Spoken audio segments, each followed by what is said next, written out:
Welcome to the Friday Night Frenzy. He's Ross, I'm Rob, and we begin tonight's show with a North Central Conference rivalry game at Harrison between the Raiders and McCutcheon Mavericks. A soggy rivalry Very game, wet, to say the least. It's been a while since these two teams have met with as much on the line as tonight's game did.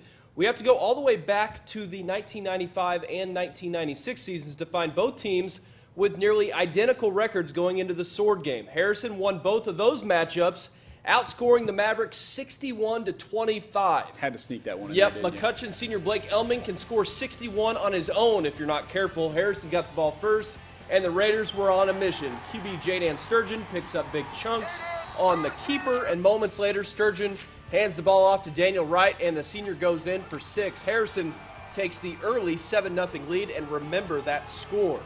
Mavericks first possession, guess who? Elming had to work for his yardage tonight, but he rips off a big one right here, and it led to this. The Mavs run it straight up the gut, and Cole Girard punches it in. It's a 7-7 game at that point when the Mavs were just getting warmed up. More from Elming. He takes the handoff, bounces outside, and picks up another large chunk on the ground. And again, it's Girard who picks up the glory as he barrels in for another touchdown. Stealing those touchdowns. The Harrison defense not happy, and when Seth Meyer isn't happy, you better watch out. It was a 13-7 game at the half. And that's when the Mavericks put this game away. Aaron Phillips goes play action and finds a wide open Kevin Atkins in the back of the end zone. Nice camera work right there from the two of us. McCutcheon fired up. Pat on the back. Rightfully so. A little chest bump here and there. After a Harrison punt, McCutcheon puts the game away for good. Blake Elming doing his thing. Chalk up another touchdown for him. McCutcheon remains perfect and retains the sword as the Mavericks pick up the 33-7 victory. Very sad, Ross Bowl. And staying in the NCC, Lafayette Jeff in search of its first victory. Right, always neutral. Hosting Richmond, Red Devils up 7-6. In less than a minute to go in the first half, the punter bobbles a snap. Broncos gang tackle him. That sets up the Broncos in great field position. And the very next play, Golick rolls out to his right and finds Daniel Rixey for the 20-yard touchdown. Nice looking play there. They're all giddy after that, as Ruben would say. They take a 12-7 lead at the half. Anderson on the attack. They hand it off to Parker Holland, who scores a touchdown. They're now on top 13-12. Fourth quarter, Richmond up 21-12. Golick trying to get Jeff back in. It keeps himself with a 6-yard TD, but it's not enough. Jeff does fall to Richmond in the end, 21-19. See if Ruben worked Giddy into the CC highlights tonight. The Knights taking on Broad Ripple. The visitors pinned against their goal line after a CC turnover. Eric Jones gets the handoff, but he is met by Brandon Yegi and David Sanchez in the end zone for the safety. Minutes later, the Knights deep in Rocker territory. Avery Denhart hands it off to Jackson Anthrop for the touchdown. CC found the end zone early and often. Broad Ripple's George Willis launches it downfield, but he is picked off by Adam Lovell. He's got blockers and loads of space in front of him, and the junior brings it to the other side of the field and can smell the end zone as he dives in for the score.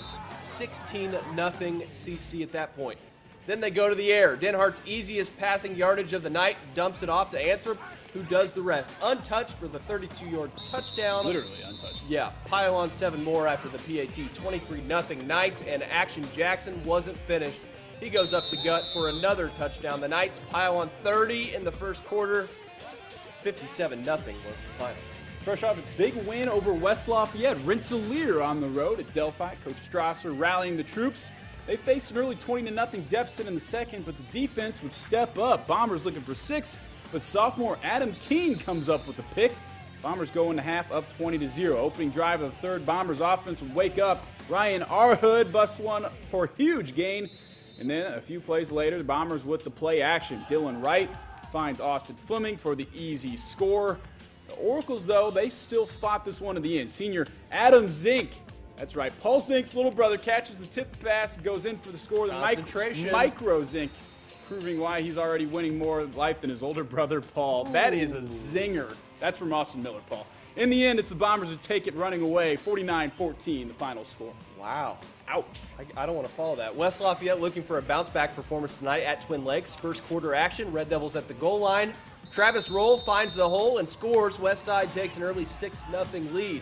Ensuing possession, Caleb Page looking for some room to run. Instead, gets the boomstick from the Westside defense. Twin Lakes still moving the ball, though. Here, Blake Bennington fakes out the defense, and our cameraman Austin Miller as he trots in for the score. Indians liking the 6, but hungry for more. Caleb Page dumps it in to Gage McCracken. He plunges his way in for 2. Straight face there. Indians take an 8-6 lead. Back to the Red Devils now, looking to get the offense going, but Blake Bennington is there for the pick, and he's got room to run. Takes this all the way inside the Red Devil 10, and we could have an upset, folks. Maybe. Not so fast. Twin Lakes sideline fired up, though. Here, 4th and goal at the 1. Westside comes up with a huge stop, and not that it really mattered. Final score 44-15, Red Devils. That's right. 5 game down and 6 to go coming up after the break. We'll make stops at West Central, North White, Covington, Crawfordsville, North Montgomery, and Fountain Central, where the Mustangs were in action against the Benton Central Bison. Battle of the Centrals. Frenzy will be right back. Welcome back to the Frenzy. We start the second half of our show with a matchup at West Central between the Trojans and the Frontier Falcons. It's been an up and down season in Chalmers. The Falcons started the season 0-2 before winning back-to-back games to get back to 500 before losing the last 2 weeks to North White and Pioneer. West Central was leading the first half with runs like this one by Parker Fritz. He gets a solid 20 yards before being brought down by Michael Hurt. That's right, laying the hurt. Rain's starting to pick up. You like that one? I did. You didn't even laugh. Rain's starting to pick up. Fritz is Slow favoring developing, this Joe. side with a nice move around. Who else but Alex Broussard? Get the ball inside the red zone, just a little bit short of the pylon there.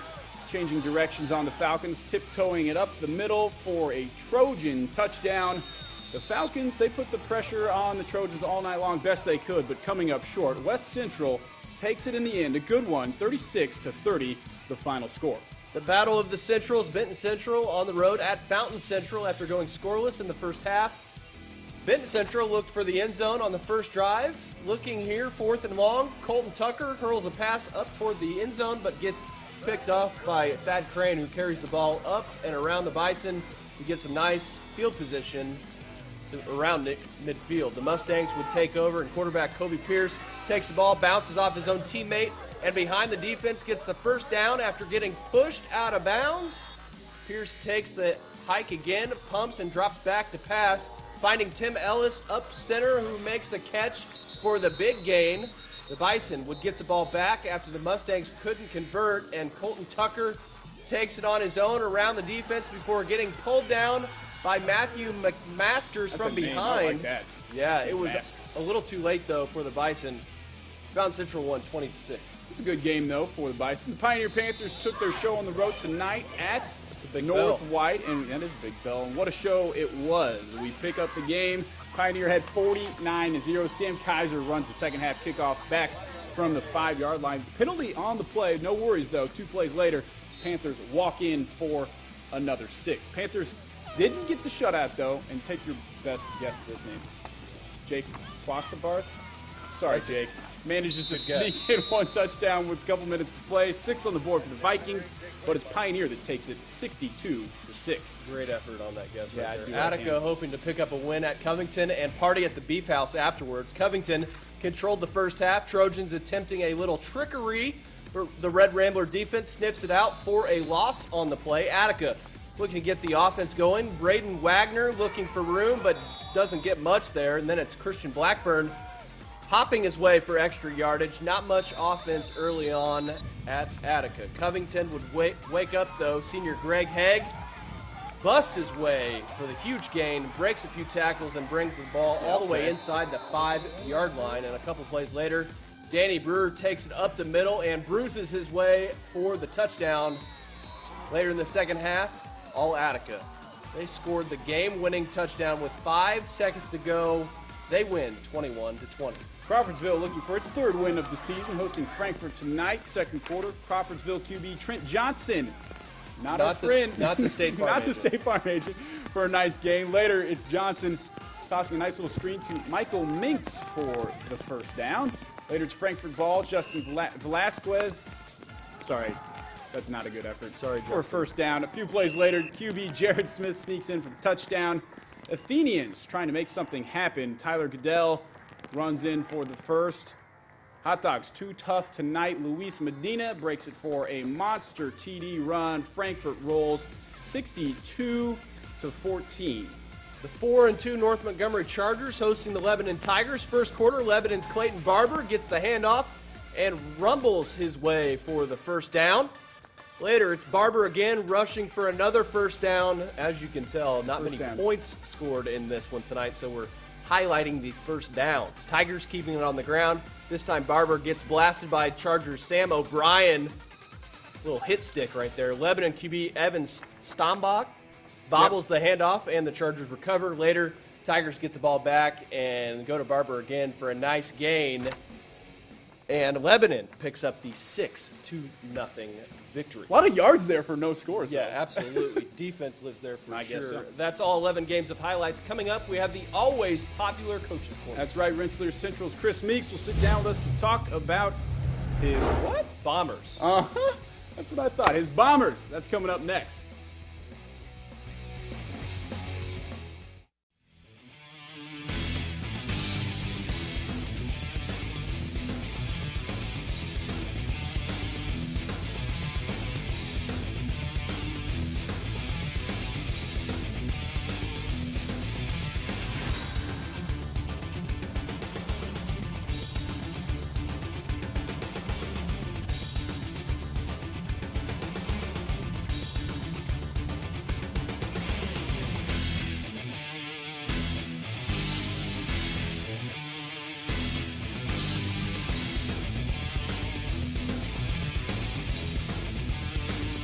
Welcome back to the Frenzy, making his first appearance on our show ever, Rensselaer head coach Chris Meeks. Coach, thanks for being here. Coach, I appreciate it. Thanks for having me. Hey, 7-0, that's got to feel good, right? First appearance ever coming in, 7-0. Yeah, it's great. All the time and effort the kids put in the summer, the weightlifting, the training, and the different scrimmages, camps, and to be sitting at 7-0 at this point is a great feeling. We talked to you last week before the West Lafayette game, and you talked about this senior group and how talented they are. 530 yards on the ground tonight as a team. Yeah, it's a very athletic group. I've got some athletes, that's for sure, and obviously we like to run the ball, and we've got several guys that are very successful running the ball. And, they're not greedy, and all of them feel like they're big play potential type kids. In all seriousness, when I look at your offense, I've shot your team once, and it was actually last year. It is difficult to tell who has the ball at any one time on offense. Is that part of the reason you guys are so successful? Yeah, and that's the idea of the offense. A lot of misdirection type stuff, and,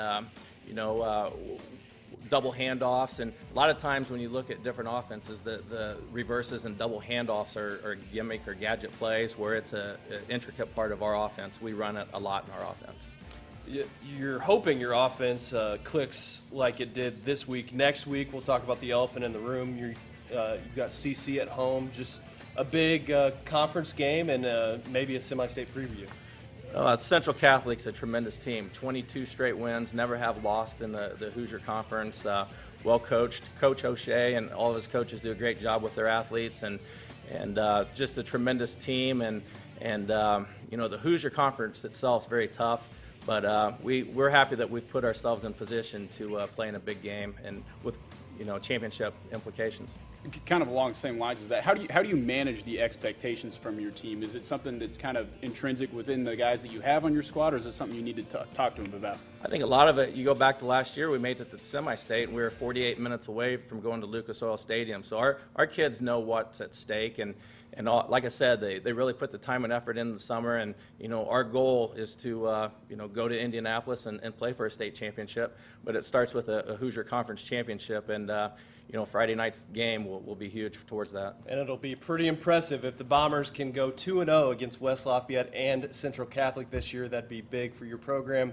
Coach, thanks for being here. We appreciate it. Thanks for having me, guys. That just about concludes tonight's show. For more Frenzy-related features, as always, bonus highlights and all of the sort, tonight's games, just visit our website, WLFI.com. I'll be in Champaign tomorrow. Yep. Purdue coverage. Check in tomorrow night on News 18 at 7 and 11 o'clock. Thanks for watching, and have a great weekend. See you for those cheerleaders.